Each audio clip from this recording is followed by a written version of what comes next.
الحمد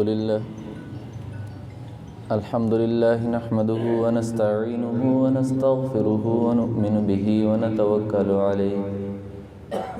ونعوذ بالله من شرور أنفسنا ومن سيئات أعمالنا من يهده الله فلا مضل له ومن يضلله فلا هادي له ونشهد أن لا إله إلا الله وحده لا شريك له ونشهد أن سيدنا ومولانا محمدا عبده ورسوله أما بعد فأعوذ بالله من الشيطان الرجيم بسم الله الرحمن الرحيم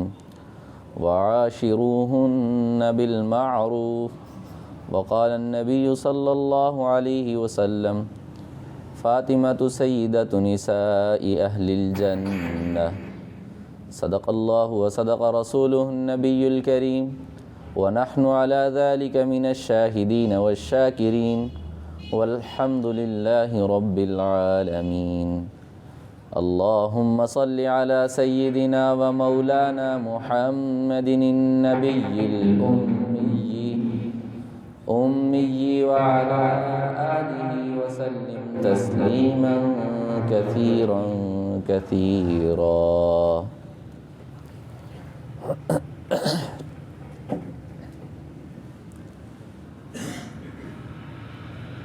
اللہ جل شانہ نے اس کائنات کے اندر جتنی بھی چیزوں کو بنایا ہے، جتنی بھی چیزوں کو تخلیق فرمایا ہے، ہر ایک کے اللہ تعالیٰ نے کوئی نہ کوئی حقوق اور کوئی نہ کوئی اس کے ذمے کام لگایا ہے۔ دنیا کی کوئی چیز ایسی نہ ہوگی کہ جس کے بارے میں میرے رب کا کوئی دستور نہ ہوگا۔ اللہ تعالیٰ نے اس دنیا کو اس انسان کی خاطر بنایا ہے، اور پھر اس انسان کو کس مقصد کے لیے بنایا ہے اللہ تعالیٰ نے اس کو بھی بیان فرمایا ہے۔ پھر اس انسان کے اندر کچھ مذکر ہیں، کچھ مؤنث ہیں، تو اللہ تعالیٰ نے مذکر جو بنائے وہ کس مقصد کے لیے بنائے، اور مؤنث جو پیدا فرمائے تو وہ کس لیے اللہ تعالیٰ نے ان کو پیدا فرمایا ہے، تو اللہ تعالیٰ نے اس چیز کو بھی بیان فرمایا ہے۔ پھر جو مرد اللہ نے بنائے ہیں تو انہیں کیسے رہنا ہے اللہ تعالیٰ نے اس چیز کو واضح فرما دیا، اور عورت ذات ہے تو اسے کس طرح دنیا کے اندر زندگی گزارنی ہے تو اس کو بھی اللہ تعالیٰ نے واضح طور پر قرآن پاک کے اندر ارشاد فرما دیا۔ اب اگر ہمارے معاشرے کو لے لیا جائے کہ بھئی جب اللہ نے سب کچھ واضح طور پر ارشاد فرما دیا تو پھر یہ معاشرے کا بگاڑ کس چیز کا نام ہے، یا یہ معاشرے کا بگاڑ کس لیے وجود میں آیا ہوا ہے، یہ ہمارا معاشرہ اس قدر بگڑا ہوا کیوں ہے؟ تو بھئی کمی پھر میرے اندر آ جاتی ہے، معاشرے میں رہنے والے ان افراد میں آ جاتی ہے کہ جن کی وجہ سے معاشرہ بگڑ رہا ہے، کہ وہ لوگ اس بات کو نہیں سمجھتے کہ بھئی یہ کائنات اللہ کی بنائی ہوئی ہے، اور اس کے اندر جتنے بھی سانس لینے ہیں، جتنی دیر بھی اس میں وقت گزارنا ہے، تو بھئی بنانے والے کی مرضی کے مطابق اگر وقت گزرے گا تو اچھا گزرے گا، اور اگر اپنی مرضی کرنے لگیں گے تو پھر خود کی زندگی بھی برباد کریں گے، آس پاس والوں کی زندگی کو بھی ہم جہنم بنا دیں گے۔ تو یہاں اللہ تعالیٰ نے ایک حکم ارشاد فرمایا ہے، جو عورت ذات کے ساتھ مرد کو برتنے کا حکم ہے کہ مرد نے عورت کے ساتھ کیسا رہنا ہے، یہ اللہ تعالیٰ نے اس آیت کریمہ کے اندر ارشاد فرمایا ہے، اور اللہ تعالیٰ نے خود فرمایا ہے، یہ اللہ کی طرف سے ایک سفارش ہے عورت کے بارے میں۔ یہاں کوئی بڑا سفارش کرتا ہے کسی چھوٹے کے بارے میں تو اور کچھ نہیں تو بندہ بڑوں کا لحاظ کرتے ہوئے اس بات پر غور و فکر کرنی شروع کر دیتا ہے کہ بھئی بڑوں نے اس کے بارے میں سفارش کی ہے تو مجھے خاص خیال کرنا چاہیے۔ تو یہاں عورت کے بارے میں رب کریم نے سفارش کی ہے کہ بھئی میں مردوں سے یہ سفارش کر رہا ہوں کہ تم نے عورتوں کے ساتھ یہ معاملہ اس طرح کرنا ہے۔ تو اللہ یہ فرما رہے ہیں وعاشروہن بالمعروف، تم نے انتہائی اچھے انداز کے ساتھ عورتوں کے ساتھ پیش آنا ہے۔ جس ایمان، جس دین اور جس اسلام کے اندر حق تعالی شانہ خود عورت کو اتنی توجہ دے رہے ہیں، اتنی ویلیو دے رہے ہیں کہ اللہ تعالیٰ نے ویسے انسانیت کے حقوق الگ بیان فرمائے، اور ان عورتوں کے لیے بطور خاص اللہ حکم دے رہے ہیں کہ تم نے ان عورتوں کے ساتھ انتہائی اچھے اخلاق کے ساتھ پیش آنا ہے۔ اور اس دین کے اندر کوئی یہ بتنگڑ کھڑا کر دے کہ اس دین کے اندر عورتوں کے حقوق کی رعایت نہیں کی جاتی، اس دین کے اندر عورتوں کو حقوق نہیں دیے جاتے، تو بھائی پھر ہمیں چاہیے کہ ایسی زبان حلق سے کھینچ لینی چاہیے کہ جس دین کی بنیاد پر حق تعالی شانہ خود عورت کو اس کا مقام دے رہے ہیں، اور عورت کو براہ راست اللہ کی ذات عزت دے رہی ہے، اور براہ راست اللہ کی ذات اسے اس کے حق لے کر دے رہی ہے، اور لوگ ایسے ہی زبان دراز کر کے یہ بات کہہ دیں کہ اسلام کے اندر عورت کو مساوات والے حقوق نہیں مل رہے، یہ کس منہ سے وہ لوگ ہمارے بارے میں اور ہمارے دین کے بارے میں یہ رائے رکھ دیتے ہیں؟ تو بھائی ہم میں سے ہر ایک کا حق بنتا ہے کہ مولوی صاحب ان کو جواب دینے کا مقصد کیا بنتا ہے، بھائی ان کا بات کرنے کا مقصد کیا بنتا ہے؟ اصل سوال یہ آتا ہے، بھئی ہم یہ بات کہہ دیں کہ بھئی ان کو جواب دینے کا کیا مقصد بنتا ہے، ہم ان کو جواب نہیں دیں گے وہ بات ختم ہو جائے گی۔ سوال یہ ہے کہ وہ بات ہوئی کیوں ہے، اس شخص نے، ان لوگوں نے یہ بات کی کیوں ہے؟ تو یہاں اصل مسئلہ نا میری اپنی ذات کا آ جاتا ہے کہ میں نے اپنی ذات سے وہ کام کر کے نہیں دکھایا ہے۔ میں آج اگر اس سے آنکھیں بچا رہا ہوں، چہرہ بچا رہا ہوں، ان لوگوں کو جواب نہیں دے رہا، تو اصل میری اپنی ذات کے اندر ایک کمی ہے جس کے اوپر میں پردہ ڈال رہا ہوں کہ میں نے وہ دین سیکھا نہیں ہے جو میرے نبی مجھے عطا کر کے گئے تھے، میں نے ان معاملات کو سیکھا نہیں ہے، صرف رسم و رواج کے پردے کے اندر رہتے ہوئے کہ بھئی یہ رسم و رواج کا مجھے خاص خیال کرنا پڑتا ہے، یہ لوگوں کا بھی مجھے خیال کرنا پڑتا ہے کہ لوگ میرے بارے میں کیا کہتے ہیں۔ بھئی لوگ کیا کہتے ہیں؟ جب مر جائیں گے تو وہ کہہ دیں گے کہ انا للہ و انا الیہ راجعون، اس سے زیادہ لوگ ہمارے بارے میں کوئی رائے نہیں رکھتے، اور لوگ اس سے زیادہ ہمارے بارے میں اور کچھ نہیں کہتے ہیں، یہ صرف ہمارا وہم اور ہماری سوچ ہے جو ہم بنا کر بیٹھے ہوئے ہیں۔ تو میں اپنی اصل بات کی طرف آتا ہوں کہ وہ جو معاشرہ آج اس بات کو ہوا دے رہا ہے کہ عورت کو حقوق نہیں دیے گئے، اور ایک ہم جیسے ہیں جو ان سے منہ پھیر رہے ہیں کہ بھئی ان کو جواب دینے کا کیا مقصد ہے، اس مقصد کے اندر میں اپنی کمی کو ایک پردہ دے رہا ہوں کہ میں نے اصل ان حقوق کو سیکھا نہیں ہے اور ان پر عمل کر کے دنیا کو دکھایا نہیں ہے۔ اگر میں نے دنیا کو ان حقوق کو سیکھ کر ان پر عمل کر کے دکھایا ہوتا تو کسی کی کیا مجال ہے کہ وہ یہ بات کہہ جاتا کہ بھئی تم لوگوں کو زندگی بسر کرنی نہیں آتی، تم لوگوں کو عورتوں کے ساتھ برتاؤ کرنا نہیں آتا، یہ کسی کی کیسے مجال ہو جاتی کہ وہ یہ جملہ ہمارے بارے میں کہہ جاتا کہ یہ جو ایمان والے ہوتے ہیں، یہ جو مسلمان معاشرہ ہوتا ہے، ان لوگوں کو عورتوں کے ساتھ اچھا برتاؤ کرنا نہیں آتا۔ میں نے کہا یہاں اللہ نے براہ راست اپنے کلام کے اندر خود فرمایا ہے وَعَاشِرُوهُنَّ بِالْمَعْرُوفِ، اور پھر کوئی کہہ رہا ہے کہ نہیں بھئی ان لوگوں کو عورتوں کے ساتھ ڈیل نہیں کرنا آتا، تو وہ حق ہمارے بارے میں حق ہی کہہ رہا ہے کہ اس لیے کہ میں نے اس کو سیکھا ہی نہیں ہے۔ اور کیوں نہیں سیکھا ہے کہ ہم لوگ کہتے ہیں مولوی صاحب آپ کو کیا پتا، وہ ہماری عورتیں ہیں، ہمیں پتا ہے کہ کتنی مشکل سے ان کو ہم نے قابو کرنا ہوتا ہے، ہمیں پتا ہے کہ ہم نے ان کو کیسے ڈیل کرنا ہوتا ہے۔ اور بھئی تمہارے نبی نے جو اتنی شادیاں کی تھی کوئی خود لذتی کے لیے نہیں کی تھی، اللہ کے نبی نے ہر معاشرے میں ہر عمر کی عورت سے شادی کر کے تمہیں تلقین اور تعلیم دی ہے، مجھے تلقین اور تعلیم دی ہے کہ اگر اس عمر کی عورت سے شادی کرنی ہے تو تمہیں کن چیزوں کا خیال کرنا ہے، اگر بڑی عمر کی عورت سے تم نے شادی کرنی ہے تو تم نے کن چیزوں کا خیال کرنا ہے، اگر بیوہ عورت سے تم نے شادی کرنی ہے تو کن باتوں کا خیال کرنا ہے، اور اگر کمواری عورت سے تم نے شادی کرنی ہے تو کن باتوں کا خیال کرنا ہے، کس طرح تم نے زندگی بسر کرنی ہے۔ اب کمی میری ہے کہ میں نے اس کو سیکھا نہیں ہے، میں نے اس کی ضرورت نہیں سمجھی ہے، اور اس کمی کا خمیازہ آج معاشرے میں ہمیں یہ بھگتنا پڑ رہا ہے کہ مجموعی حیثیت پر ہمارے اوپر الزام لگایا جا رہا ہے کہ ان لوگوں کے اندر عورتوں کے کوئی حقوق نہیں ہیں۔ تو بھائی اس بات کو اپنے اوپر بھی تھوڑا الزام کے لیے لے لینا چاہیے، تاکہ ہم لوگ بھی اپنی اصلاح کرنے والے بن جائیں، تاکہ ہم لوگ بھی اس چیز کو سیکھنے والے بن جائیں، ہم بھی اپنے عمل سے اصل ان کو بتا دیں کہ بھائی جو اللہ اور اللہ کے حبیب نے ہمیں تعلیمات دی ہیں عورت کے بارے میں، اس سے بڑھ کر تم لوگ نہیں ہمیں تعلیمات وہ دے سکتے۔ سچ سمجھ لیجئے، سچ جان لیجئے، اس کے اندر کسی قسم کا شبہ نہیں ہے۔ جو مقام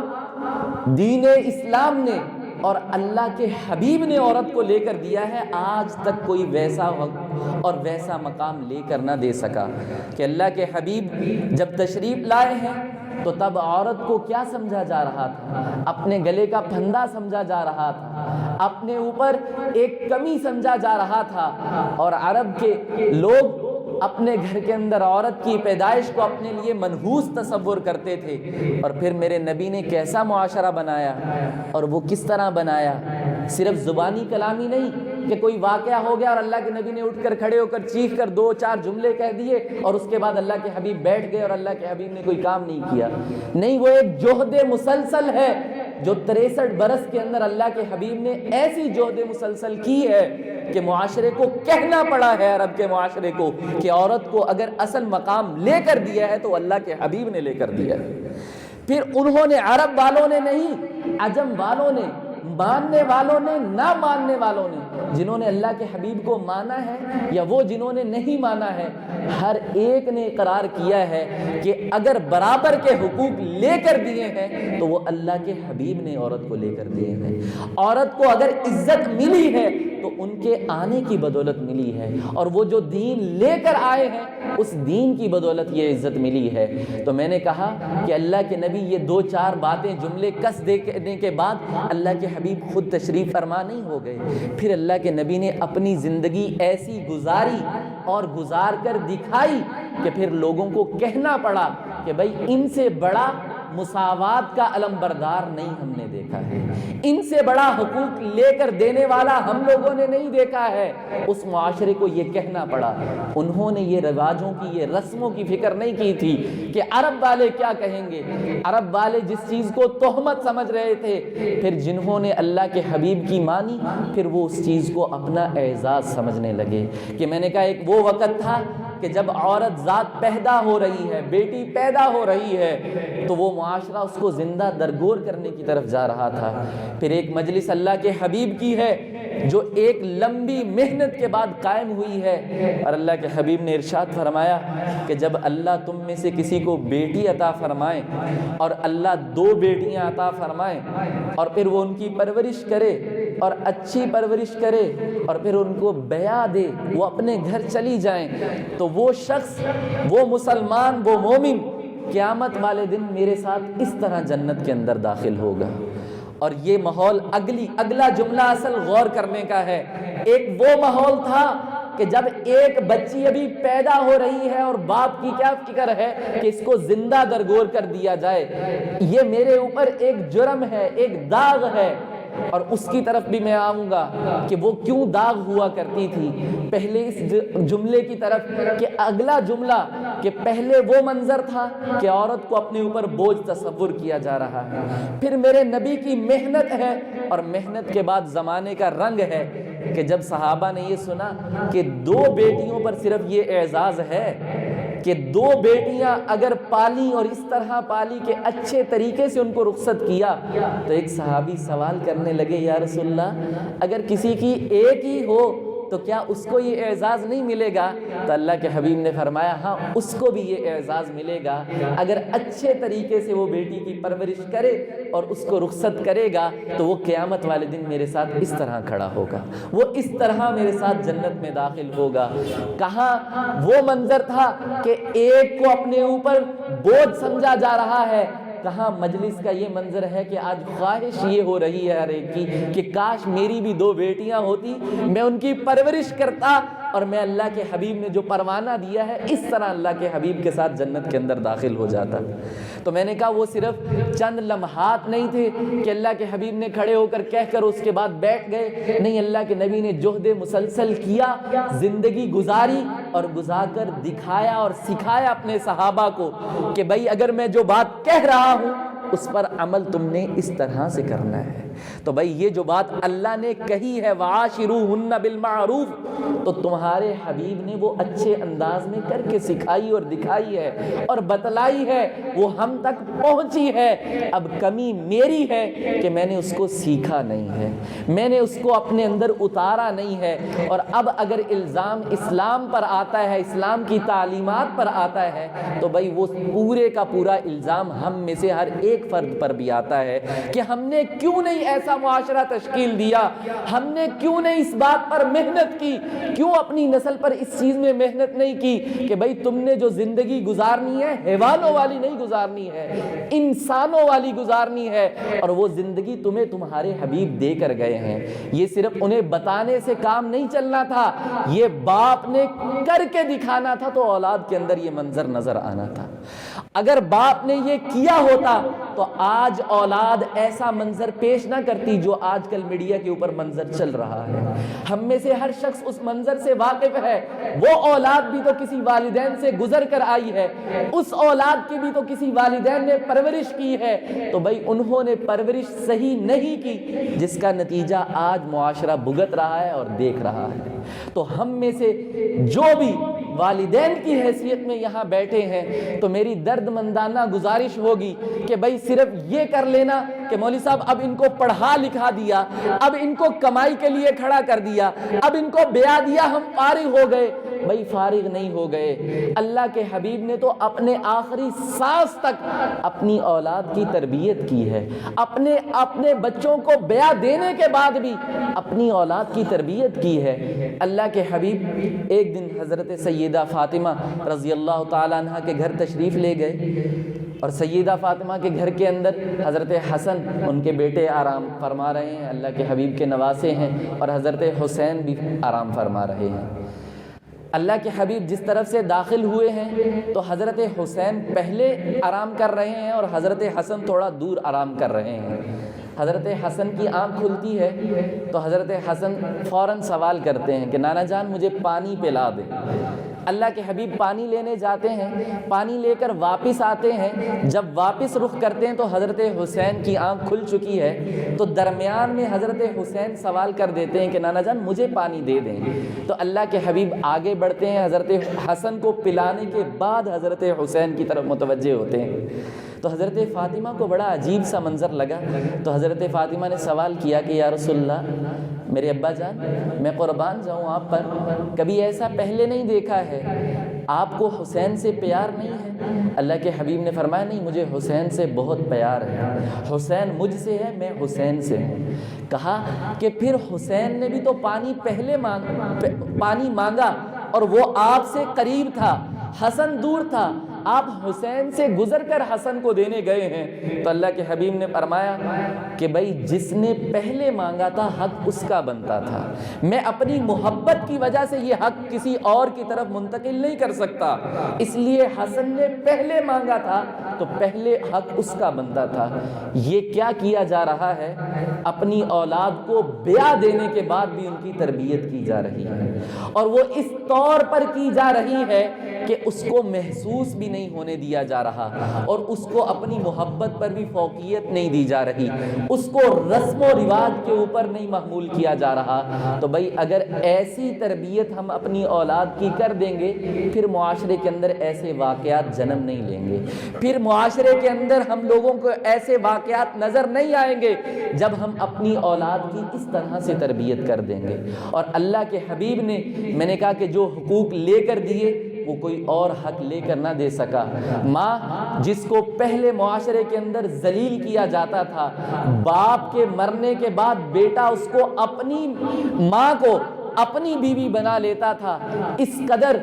ان کے حقوق کو پامال کیا جاتا تھا، اور بیٹا اپنی ہی ماں کو بازار کے اندر بیچ آتا تھا۔ پھر اللہ کے حبیب نے حق لے کر دیا تھا کہ پھر اللہ کے حبیب نے جو فرمایا کہ تمہاری جنت تمہاری ماں کے قدموں کے تلے ہے۔ پھر اللہ کے حبیب نے یہ مقام لے کر دیا کہ اگر تم نے اپنی ماں سے اونچی آواز سے بھی بات کر لی تو اللہ تمہاری پچھلی ساری نیکیوں کو ضائع فرما دیں گے۔ اگر تم نے ان کے سامنے اف تک کا جملہ کہہ دیا اللہ تمہاری پچھلی ساری خاک فرما دیں گے۔ پھر اللہ نے یہ مقام دیا اور اللہ کے حبیب نے لے کر دیا تھا۔ میں نے کہا کہ آج جس معاشرے میں جس جملے کا ہمیں سامنا ہے تو بھائی سامنا کرنا بھی چاہیے، پھر اس کو دور بھی کرنا چاہیے۔ صرف آنکھ بچا لینا، کان بند کر لینا یہ کافی نہیں ہے بھائی، یہ ہمیں اپنے عمل سے ثابت کرنا ہوگا اور اپنی اولادوں کو یہ سکھانا ہوگا، ان کی تربیت ایسی کرنی ہوگی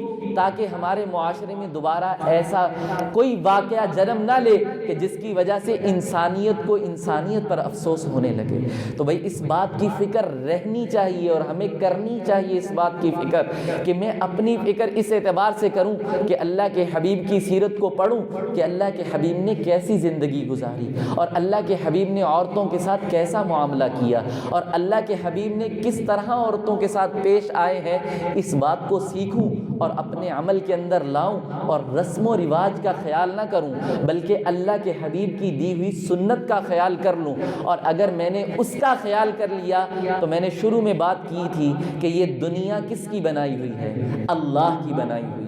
اور اس دنیا میں سکون اللہ کے بنائے ہوئے قانون سے آئے گا، ہمارے خود گڑے ہوئے قوانین سے نہیں آئے گا، ہمارے خود کے گڑے ہوئے رسم و رواج سے اس دنیا کے اندر سکون نہیں آئے گا۔ اگر سکون ہمیں ملے گا تو وہ اللہ کے بنائے ہوئے قانون اور نبی کے بتائے ہوئے طریقوں کے مطابق اگر عمل ہوگا تو ہمیں ہماری زندگی کا عمل سکون دیتا چلا جائے گا۔ اور دوسری بات جس کی طرف توجہ دلانا مقصود تھا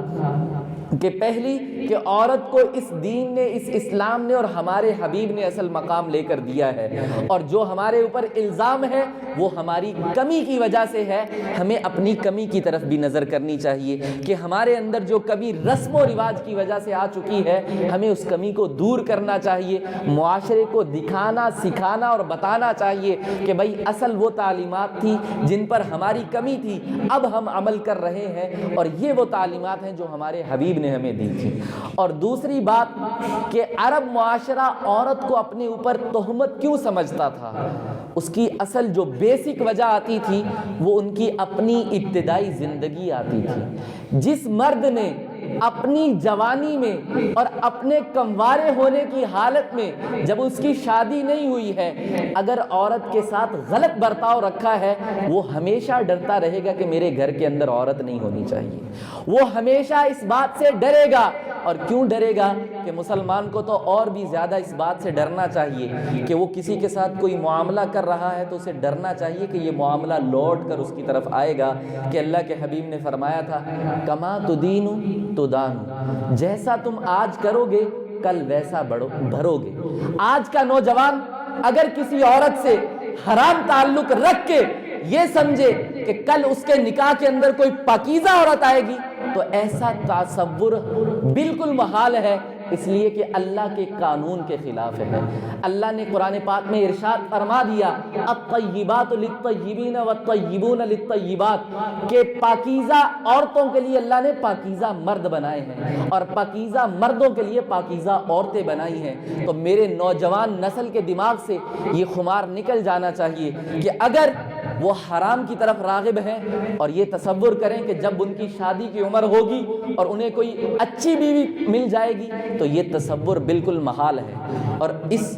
واقعے کے پیچھے اگر پس منظر کے اندر جایا جائے اور اس نوجوان کی زندگی کو اٹھا کر دیکھا جائے تو آپ لوگوں کو واضح طور پر ملے گا کہ یہ اس عورت کو اپنے اوپر کیوں بوجھ تصور کر رہا تھا، یہ اس عورت کو اپنے گھر میں کیوں نہیں چاہ رہا تھا، اس بچی کو کیوں نہیں چاہ رہا تھا۔ یہ اس لیے نہیں چاہ رہا تھا کہ جب اس کے گھر میں کوئی حرام کا منہ مارے گا تو یہ اس کو برداشت نہیں کر پائے گا۔ تو اگر بھائی ہم اس چیز کو برداشت نہیں کر سکتے تو آج کسی کی عزت کو ہم تار تار نہ کریں، اور اگر کوئی تار تار کر رہا ہے تو بھائی اس کے ہاتھ کو روکنے والے بنے کہ بھائی کل ہمارے معاشرے کا بگاڑ اسی سے پیدا ہونے والا ہے۔ تو بھائی یہ عورت کو جو اپنے اوپر بوجھ تصور کیا جاتا ہے تو میں نے اس کی بنیادی وجہ بتا دی کہ وہ تب بوجھ تصور کیا جاتا ہے جب عورت کے ساتھ ناروا سلوک ہم نے کیا ہوتا ہے۔ تو ہم اس بات سے اصل ڈر رہے ہوتے ہیں کہ یہ عورت جب میرے گھر کی عزت ہوگی اور کوئی اس کو نیلام کرے گا تو میں اس کا سامنا نہیں کر پاؤں گا، میں اس سے ڈرتا ہوا ایسے اقدامات اٹھاتا ہوں۔ میں اس سے ڈرتا ہوا دوران حمل اگر میرے نوجوان کو پتا چلتا ہے کہ اس کے حمل کے اندر اس کی بیوی کے حمل میں عورت ہے تو وہ اس حمل کو ضائع کرنے کی کوشش کرتا ہے۔ کیوں کرتا ہے؟ کہ اس نے اپنی نوجوانی کی عمر کے اندر عورت کے ساتھ جو تعلقات قائم کیے ہوتے ہیں، جو کام کیے ہوتے ہیں، ان کرتوتوں کا وہ اب آج سامنا نہیں کر سکتا ہوتا۔ تو اس کی بنیادی وجہ وہ زندگی کا اول حصہ ہے۔ میں نے کہا اللہ نے جو ہمارے لیے احکامات اور جو اللہ تعالیٰ نے ہمارے بارے میں ہمیں زندگی گزارنے کا طریقہ اور سلیقہ سکھایا اور بتایا ہے، جو ہمارے لیے احکامات جاری فرمائے ہیں، اس کے اندر ہمارے لیے اصل آسانیاں تھی۔ جیسے ایک چھوٹا بچہ جس کو ماں منع کرتی ہے کہ بیٹا یہ کام نہ کرنا، اس کے اندر تمہارا نقصان ہے، بیٹے کو سمجھ آئے نہ آئے بچہ اس سے باز آ جاتا ہے۔ تو بھائی خدا را